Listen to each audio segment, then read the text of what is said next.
We're going to Tyler Hansbrough's own Tar Heels first. 89-84 was the final. But in case you didn't see it, let's just walk through how we got there. A crazy end game here.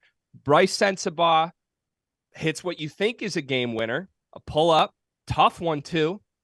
I mean, well defended for the most part, just an NBA next level type shot. Carolina throws the full court-ish heave. They get it right across half court. They take the quick timeout.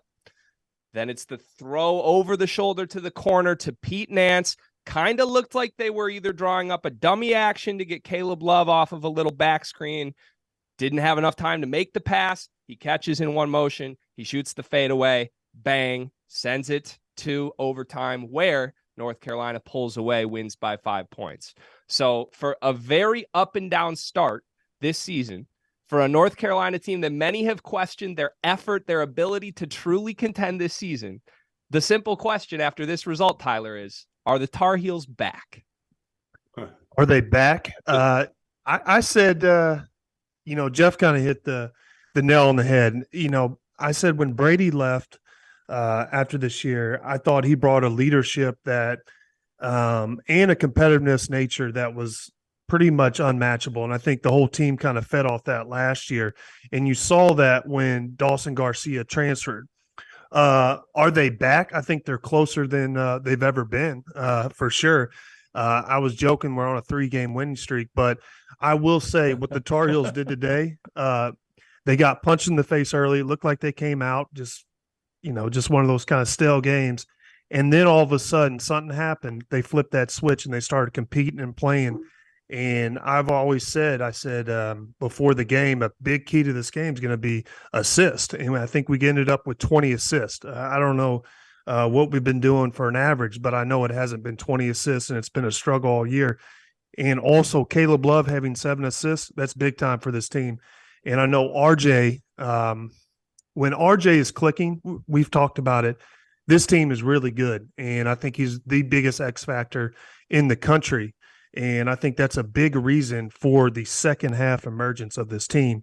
And also Armando had a big game. I thought Armando, midway through the first, he really started getting comfortable, got into his groove, got his confidence, started playing.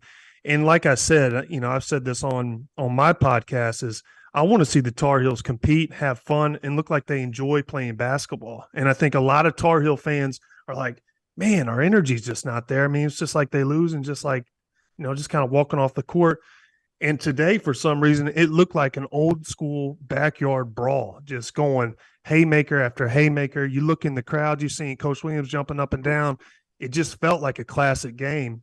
And the pass, I think it was Leaky Black made to Pete Nance, was just incredible. And honestly, when that play happened and they threw the ball all the way to half court and we called that timeout, in my mind, I was like, oh, God, I can't wait to see what kind of shot we get.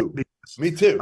I was like, I can't. Step back 3 contested. I don't know. And then all of a sudden, I was laughing because I was texting Frazier. I was like, man, I wonder what we're going to do with this. And bam, I mean, a great pass. I mean, it was a tough shot. Sent it right into overtime, gave us some momentum. It was huge.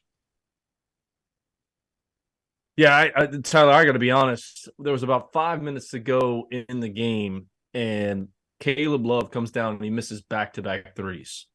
And the very next possession, he shoots another one. And I think at that point in time, Carolina was maybe 6 for 26 or some awful percentage at that point in the game. And he comes down and he shoots another one.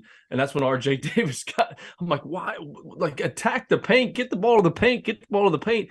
And then RJ Davis gets the offensive rebound and the and one. It's like, okay, now they got something going. And then he comes down the next possession, hits Leaky Black in the corner for the 3 there.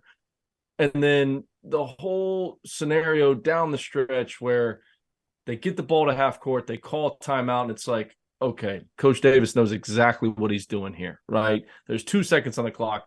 Nobody flinched. Hey, this is what we're doing. We're getting the ball to half court. We're going to call timeout. We're going to run this play. They do all the misdirection and skip it, which is not an easy pass for anyone to make that pass with the game on the line, to skip it all the way across the floor, and then to make the shot with the game on the line.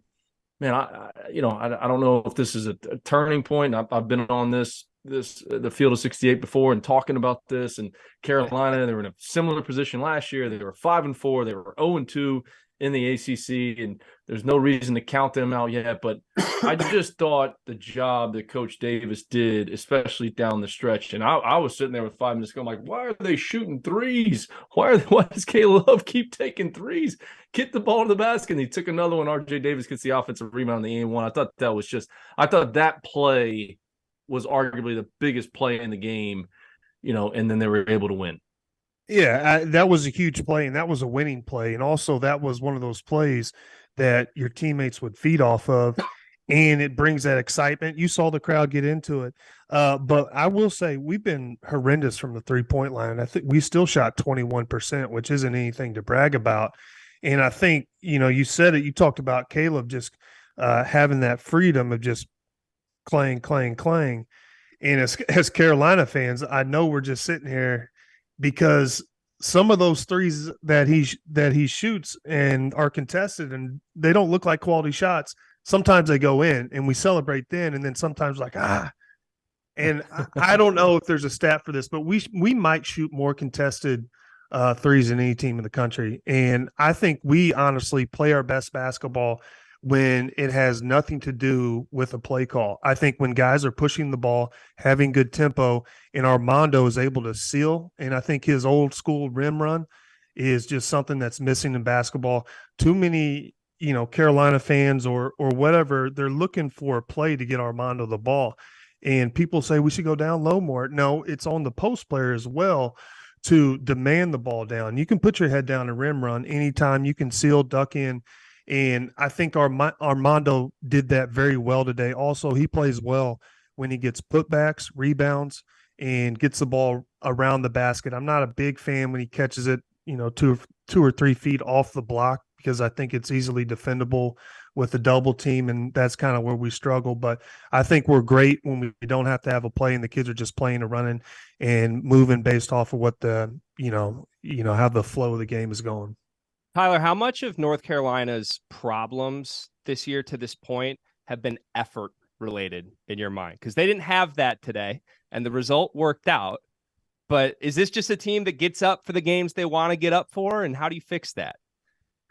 Effort? I don't know if effort's the right way. I would say there's I feel they get easily discouraged. So if momentum has a huge deal to do with this team. Once they get into the rhythm, it seems like they turn it around and turn it back on. But sometimes I've seen this team, I think it comes down to quality shots and sharing the ball. I think assists, you can say, was it effort or not? I think we play with effort. I'm not sure we see the excitement that, some teams that I had where we're jumping around, high-fiving and really celebrating and pointing at the passer. Maybe we're missing that, but I think it has to do with getting assists and sharing the ball better. Goodman, where are you at with this team? Because I know you've had your ups and downs with them this season. Does today change your view long-term of this group? A little bit.